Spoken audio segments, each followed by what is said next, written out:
What's going on, everybody? Welcome back here to the Justin Diedrich YouTube channel. We're back with another mock draft, the final mock draft of January, and on a mock draft Monday, nonetheless. I will have a 2-round mock draft coming out sometime in mid-February, so you're going to want to stick around for that. So make sure you subscribe, turn those notifications, as well as like the video so that it gets pushed. The mock draft videos and the NFL draft videos in general tend to do pretty well here on the channel. We're going to go through this mock draft again, 1 round, no trades. And I'm going to address some things as well from my last mock draft that I had in the comment section. People just seem to don't understand how mock drafts work. Start specifically here, and we'll talk about the Raiders here, down here at 6, all right? I had a Raiders fan say, we're going to get Shedeur Sanders. In that specific mock draft, Shedeur Sanders went at number 3. So how would you get Shedeur Sanders? That's not exactly how mock drafts work, right? You can't just say, I want this player, so then that makes me not give that player to anyone ahead just because you want him. That's not how that works. If he gets drafted before your pick, you can't get that player. I'm not going to change the mock drafts and do them ahead of time and be like, okay, I want to give the Raiders Shedeur at 6, so therefore I have to give other picks to these other teams. That's not how that works. If he's off the board, he's off the board, all right? That is one thing we just have to get out of the way. So with that, we will start here, and we will go Cam Ward to Tennessee. I'd like to switch it up. However, I still think that's the most likely scenario. Tennessee needs a quarterback bad. Ward's the best one. I was talking with somebody on Twitter who had said the Titans should take Travis Hunter, right? Who is, he said, generational, and wait for next year's quarterback class and get a bridge quarterback. And there's a couple reasons why I don't think that works. One is next year's quarterback class doesn't look any better. It's a little bit deeper. You might have 3 or 4 first-round guys, but I don't think any of them are as good to the level of Cam Ward as, at least right now. Of course, things could change with next college football season. But if you get that bridge quarterback, there's no shot you're still going to be picking at 1. You're going to get a little bit more wins if you go for a Kirk Cousins or a Jameis Winston. You're going to get maybe 5, 6, 7 wins, and you're going to be down here in this spot with the Raiders, Jets, and Panthers, not at number 1. When you have number 1, you pick number 1. You get the best quarterback here. Instead, next year's class, you're picking down here at 7 and 8. You'd be looking at QB 3, 4, QB 2, maybe if they last that long, which isn't as good, right? And I know it's all subjective. Like QB 4 in next year's class could be QB 1 in this year's class, right? But right now, I personally don't think that's the case. I think next year's quarterback class is just as miserable, if not worse, than this year's quarterback class. And 2, Travis Hunter's not generational. He's something we've never seen before. Well, we have seen, but something we haven't seen in a long time before in college, playing both sides of the ball. However, he won't be doing that in the NFL. And even if he's a goal line, gadget wide receiver, he's not a generational corner, and he's not a generational wide receiver. He's very good at both. He's going to play full-time corner and I guess be gadget wide receiver, but that's not a generational prospect. He's not a generational corner prospect. In fact, I don't think he's the best pure corner. I think he's the best athlete at corner and probably corner 2 for me. However, I would take Will Johnson as a pure corner. But spiel, a little rant over the Cleveland Browns. I'm going to go Travis Hunter just for the sake of switching it up because I think Hunter, Carter, and Shedeur are all realistic options for the Cleveland Browns. Again, I'm a Browns fan, and I would like Abdul Carter at this pick if Ward's off the board. We'll go Travis Hunter.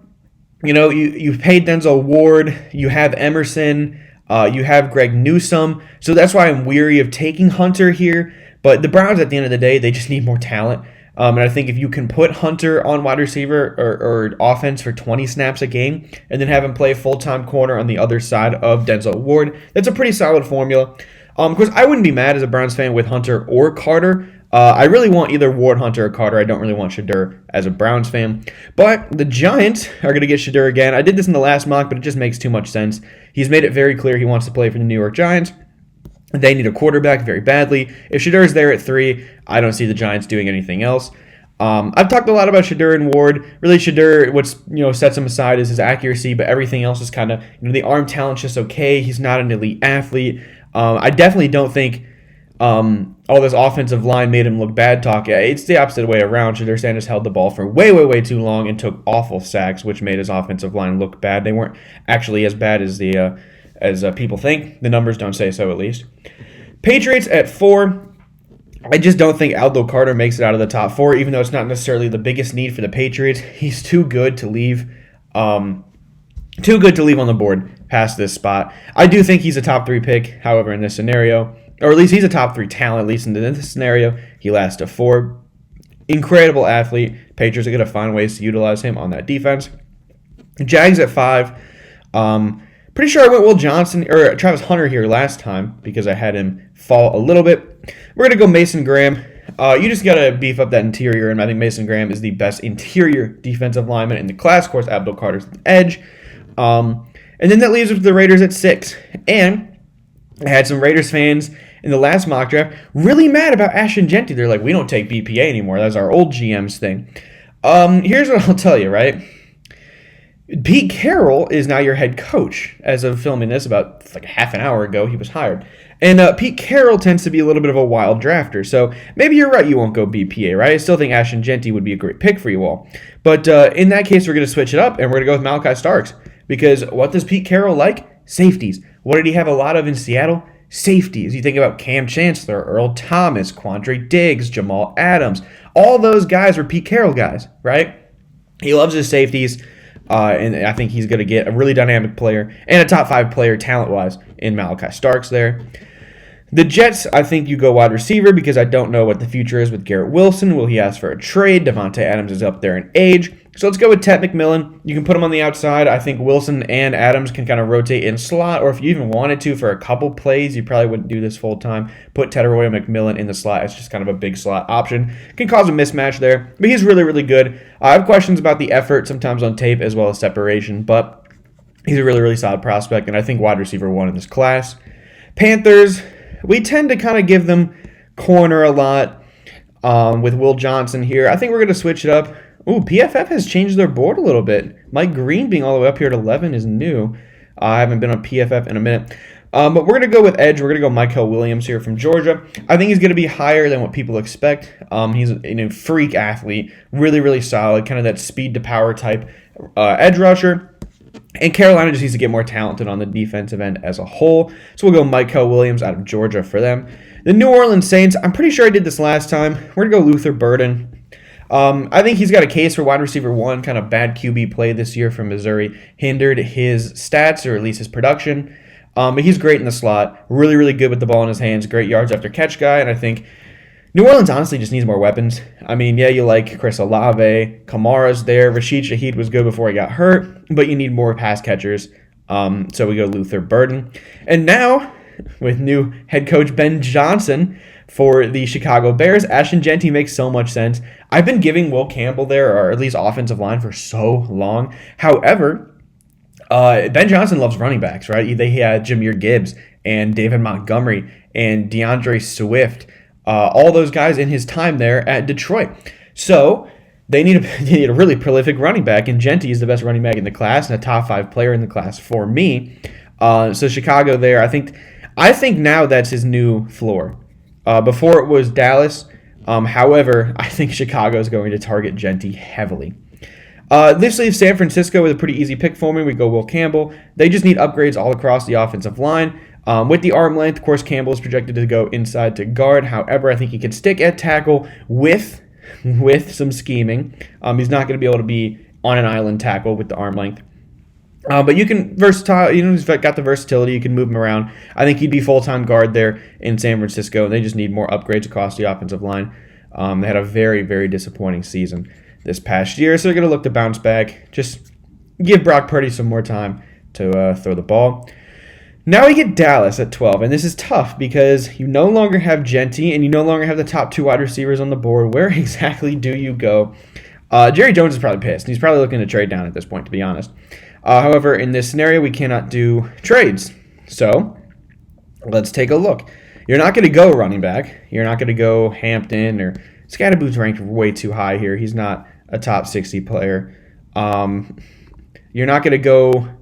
Are you going to reach on Egbuka or Golden here? I'm not really sure. Maybe you want to keep Matthew Golden State. Tackle could be an option. Edge could be an option. Maybe you just go BPA, which is Will Johnson at this point. It's really tough. I think I go tackle, and I think I go Josh Simmons. I think he is tackle 1 for me in this class. He is one of the few guys who are going to stick at tackle. There's a lot of tackles in this class who played tackle in college but are going to move inside the guard. I think he's one of the few guys that are going to stick and play tackle full-time in the NFL. He's really, really solid. He put together quite a few good games of tape here at Ohio State before he got injured this past year. Of course, he's a national champion now, though, so that is cool for him. But I think Dallas, I mean, at that point, upgrade across the offensive line, get the best pure tackle in the class. 13 for Miami. You're pissed that Stark's off the board. You're mad that both Campbell and Simmons are off the board. Where exactly do you go? I think you go across the defensive line here, and I'm going to push someone up the board who I have been dropping in some recent mocks, which is, where can I find him? They have him listed as an edge, don't they? Shamar Stewart. I've been dropping him in recent mocks, and I don't really know why. I just haven't been the fits there at the pick selections. Just haven't really been working out. But I think at this point, he fits that Miami defense really well. He can play both on the edge or the interior. He's a freak of nature. He's huge. He's really, really athletic, strong, fast. One of those freak athletes. Again, you hear that term a lot nowadays, but there's so many good athletes, especially at the edge rusher position, coming out of school now, that you really gotta, you really gotta acknowledge that there are so many good athletes. So again, Shamar Stewart there. I think he fits that defense. And I think Miami would be really, really happy with that draft selection, right? You just need to improve. Colts at 14. The fact that Will Johnson's still on the board, I mean, there's a little bit of slide. Again, people are going to be mad at that, but this thing kind of happens in drafts. You never know who's going to slide. You never know who's going to be drafted higher than slot value. You never know what teams are going to do. So don't say, never get in my comment sections and say, there's a guarantee this guy. There's never a guarantee. Never. It may be very likely. Never a guarantee with the NFL draft. Johnson falls here to 14. The Colts will be really happy. They get corner one in this class. He's big. Great ball skills. Great coverage instincts. I think he'd be incredible. And, of course, they need corner as well. Just upgrade on the boundary. Falcons at 15. Take the best defensive player available. They've moved James Pierce up a lot on this board. And I do really like him. But we're going to go Nick Gordon. They kind of beefed him up at Texas A&M this last year, and I think he was better when playing down more like 245, 250. They put him up to what do they have him listed at? They have him listed at 285. Yeah, no, that's too big. But 265, maybe 260. He kind of hindered his production and his speed a little bit this year, but I think Atlanta, they're smart enough where they would figure that out. Raheem Morris is over there. And I think Gordon, you just need to upgrade on the defensive end. Of course, getting more pressure on the quarterback should be your number one priority all the time. So that's what you do here with the Atlanta Falcons and Nick Gordon. At 16, we're going to go back to the offensive line. This is where Kelvin Banks goes. Banks has been falling for me recently because I'm not a huge fan of his tackle tape, and I'm not sure how good he'd be sliding into guard with heavy feet. But Arizona just needs to upgrade across the offensive line. You get a guy who has quite a bit of potential in Banks, and you just run with it. The Bengals at 17. I've been going Kenneth Grant in recent drafts for them if he's here. However, I'm going to switch it up, and I'm going to go with Mike Green. I'm going to push him up the board. I think you're going to see Mike Green be a top 25 pick, maybe even a top 20 pick as he is here. Really, really good athlete out of Marshall. Of course, nobody really watches Marshall tape. You're not going to be seeing or hearing about Mike Green very often. But he's going to crush the combine, probably crush the pro day. If he does really well in the interviews, I think he can be pushed up the board. And again, Cincinnati just needs defense. Seattle at 18. Their GM has mocked the idea of taking a guard, so I will not be giving a guard in the first round to Seattle anymore. You said that guard position is overdrafted. So we can scratch that, and we'll go with James Pierce. He's the highest ranked player left on the PFF board. Of course, that doesn't really affect my decisions because I like James Pierce a lot in this class. He's one of my favorite edge rushers, favorite prospects to watch. Really, really, really fast. I mean, really fast. Needs to bulk up, maybe just a little bit. But, of course, we can mold him, develop him a little bit. I think Seattle's going to have a really, really prolific edge rusher there.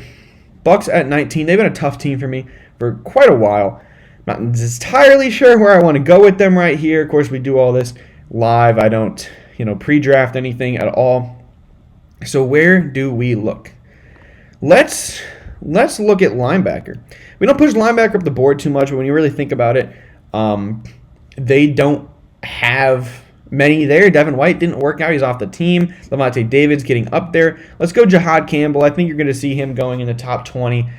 He's really, really good out of Alabama. Great athlete, great tackler, good instincts as well. I haven't dove too much into his tape yet, but I trust guys like Daniel Jeremiah and Brett Coleman who talk about Jahad Campbell very highly. At 20 here for the Denver Broncos, I've given them tight end before, and we're going to do that again with Tyler Warren. Warren has an argument as to be a top 15 player, top 10 player in this class talent-wise. Denver doesn't really have a great tight end over there. The fit just works perfectly. You get Bo Nix more weapons there, and that offense would look dangerous in 2 years of development with all those guys. Steelers at 21. I'd love to give Emeka Egbuka. However, they just don't draft wide receiver. So where exactly do you look here? I'm going to look in the DB room here and go for corner. And I'm going to go with Siobhan Revel. Of course, coming off an ACL tear that ended his season early, but he put together some really, really good tape. He's going to be fully ready for rookie minicamp. So that's a good sign. And I really like him as a player. He's one of my favorite corners. Really, really great coverage skills. Of course, 6'3", so he's tall. 193. He's got the height, weight. The speed is going to be a little bit older. He's going to be about 23 by the start of his season, but he's really, really experienced, really good, and I like that pick for the Steelers. At 22, Tyler Warren's off the board. You still need a tight end. Well, Harbaugh gets his Michigan guy, Colston Loveland. I have Loveland as my tight end 3. Personally, I would take Harold Fannin. However, Fannin is a little bit short for the position, so I don't think he's going to be in the first round, but I think he's a first-round talent. But Loveland here, reunite the Michigan guys there with Harbaugh, and I think he's going to find ways to use him. You just need a better tight end over there for Herbert. They had a really, really disappointing playoff showing against the Texans. At pick 23 here, Green Bay. They have wide receiver here as a need. I heavily disagree with that. I like what Christian Watson and Jaden Reed and Romeo Doubs, and they played Dontavian Wicks quite a bit. I like what all those guys bring. And, you have Tucker Kraft and Luke Musgrave as well. They have a very good receiving room who are very young as well. So we're going to look on the defensive end, and we're going to go with an edge rusher. And do they not have? They don't have him listed as edge rusher, do they? Linebacker. I always forget. They have Jalen Walker listed as a linebacker. Walker plays both off ball and on ball. He's going to rush. He's going to blitz. I think he's going to be one of those hybrid guys who doesn't really stick at edge or at linebacker. You can move him around. That what makes him so valuable. I love Jalen Walker as a prospect. Pair him there with Quay Walker, also out of Georgia. I don't think there's any relation. Maybe there is. I'm missing it. But I think that's a really, really good fit. 24. I've given them running back before. However, just for the sake of switching things up, I'm not going to do that. Best player available, still on the board, is Kenneth Grant. Again, just get better, get more talent. Your defense wasn't really the issue down the stretch. Of course, Brian Flores helps. It was your offense. But you invested in your offense last year with J.J. McCarthy, who will most likely be the starter next year, unless Sam Darnold gets a huge contract from the Vikings. However, I think you'll see other teams offer Sam Darnold more money. The Texans at 25, this where you probably do need offense.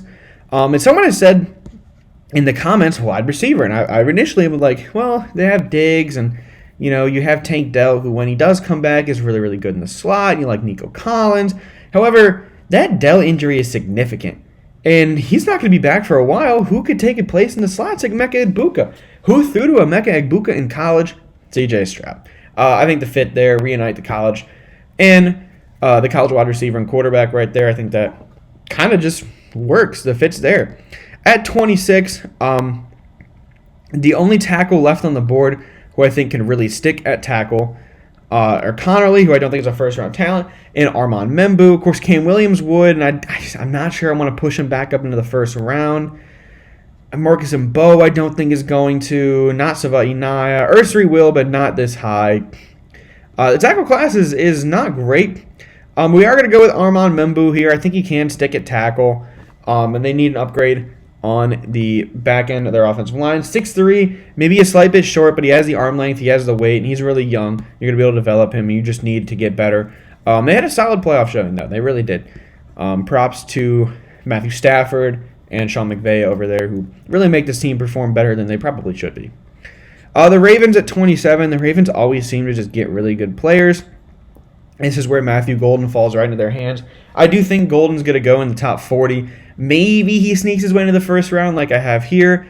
It's kind of up for debate, but he had a really, really solid season at Texas. The tape is great. I'm starting to really, really fall in love with Matthew Golden as a prospect. And honestly, more weapons for Lamar Jackson is never a bad thing. He had issues with drops in the playoffs. Of course, that wasn't with their wide receivers, but I won't name the name, but you all know. But just get more weapons. Golden, really, really good catcher. Great speed, route running ability. I really like Matthew Golden. The Lions gave up too many points. Way, way, way too many points. And I know they had injuries on the defense. You lost Aiden Hutchinson. That was big. How are you going to replace that? Well, you really can't. You really can't replace Aiden Hutchinson. But it shows me that you need more people rushing the passer when Hutchinson isn't there, because you cannot just rely on only Aiden Hutchinson. And if he gets hurt, you're out of luck. So you go with Jack Sawyer. Sawyer had a really good playoff showing, kind of kept quiet in the national championship game, but still really, really solid playoff run for him as a whole. Again, get better on the edge. Sawyer's really solid. Not the greatest athlete. I don't think he's going to test well, but the tape is there. The production is there. And, again, get better on the edge. And then when Hutchinson comes back, and you will have Sawyer and Hutchinson and Zadarius Smith, who they traded for, that's a solid three-man rotation. Washington at 29. I'd like to go wide receiver. But who exactly am I going to push up here? Savion Williams. He's been getting a lot of hype recently. I don't really see it with him. There's really no one else. I really like Nick Nash, but he's not going to get pushed up to the first round.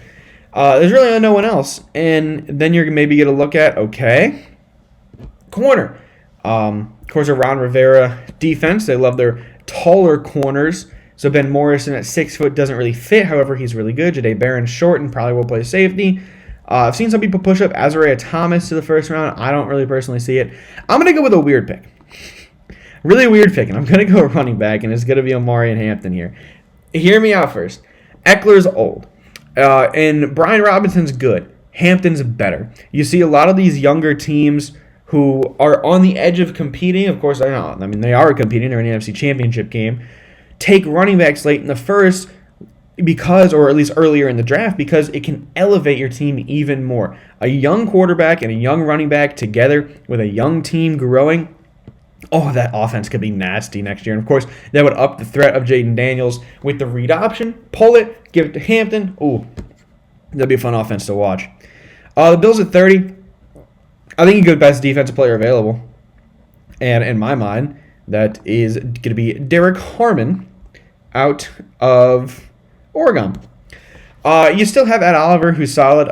Again, just beef up the defensive line. Again, the trenches are where you win football games, and I think the Bills have a very good shot against the Chiefs this weekend. Of course, this is being filmed before. The next mock draft will be filmed after, so we'll know the draft order, at least up until the Super Bowl. Next mock draft will probably be filmed after the Super Bowl, so we will have our full order next time. For now, we go Harmon there at 30. Again, just beef up the trenches, the defensive line. Harmon's really, really good. Has a lot of pass rush juice as well, and I think he's going to go in the first round. The Eagles at 31. What do the Eagles love to do? They love to take tackle, defensive line. They took corner last year, which was kind of surprising to me. But the Eagles, they stay tried and true to what they take, and I think we're going to look at those positions as well. And I gave him Cam Williams last time. I really want to do it again for the sake of not making all the mock drafts the same, though, because I think it's a pick that makes the most sense here. But I don't want all the mock drafts to be the same. I don't want Eagles fans to come in and be like, we took him last time. It's a little boring. But he just makes too much. He just makes too much sense here. Cam Williams just makes too much sense. The O-line factory over there. He's a developmental O-line prospect, a freak athlete, really raw at the position. However, you can develop him for a couple years and then put him behind Lane Johnson, who when he retires, you'll have Cam Williams develop. It just makes too much sense there. The best developmental O-line coaching staff in the league. You can develop one of the best, raw prospects at the position in the draft. Makes sense. The Chiefs at 32. What is it? It says they need linebacker. I don't know if I necessarily agree with that. The Chiefs are tough. I don't see many holes in that offense. Maybe you go with your successor for Travis Kelce, who's starting to dip in production. Maybe you go with a wide receiver. Sky Moore hasn't done anything. Xavier Worthy you took last year. He's been more gadgety than wide receiver. You have DeAndre Hopkins now, which I guess, cool. Maybe you go running back. Pacheco hasn't been the same since coming back from injury, but, with a full offseason, maybe he'll be back to normal. Defense could make sense with that they had a solid. Honestly, the problem is with their offense this year. I'm going to go with a fun pick. I'm going to go with Harold Fannin Jr. out of Bowling Green. He's my tight end too. He's really, really good. He's not just an inline tight end. He plays both, slot. He played all over the place. He played slot. Wait, get the ad off my screen. He played in the slot. He played inline tight end. He played in the backfield. He played fullback. He played H-back. He played on the outside. Harold Fannin is so versatile and such a good player. I don't exactly know why the ad's on my screen. We're just going to transition here. He's such a good player, and I think that's going to be such a good pick for the Chiefs. You have Travis Kelce's successor right there. He's a little short. He's a great athlete. He's going to test well. He runs really, really well. Here we go. Back. We can see the draft picks now. Someone had said also to go over who was left on the board. However, I don't remember the board. Well, I know for sure Benjamin Morrison stayed on the board. I'm not know with that injury history, and it's kind of a red flag for him. Ben Morrison is still on the board. All your quarterbacks besides Shador and Cam Ward are still on the board. Caleb Johnson's still on the board for running back. Savion Williams is on the board. Guys like Wyatt Milam, Josh Connerly are still on the board. I didn't give out like JTT, Nick Emenwari, TJ Sanders, Walter Nolan. Those guys are kind of the top guys on the board. But back to Fannin, I think he fits really well there. You're going to give a versatile weapon for Patrick Mahomes, and then when Travis Kelce inevitably retires, is coming sooner than later, Fannin can take over as a full-time tight end. He's really, really good. I think he's going to be a household name here in the league in just a couple of years. But back to just me. If you guys did enjoy the video, please leave a like and subscribe. Turn on those post notifications because we're going to have more mock drafts and draft content. Big boards, 2-round mock drafts, maybe even a 3-round mock draft coming eventually before the NFL draft, as well as I will be on an NFL draft live show, same as last year, but I'll promote that more as we get closer. But yeah, with that, I will see you all in the next video.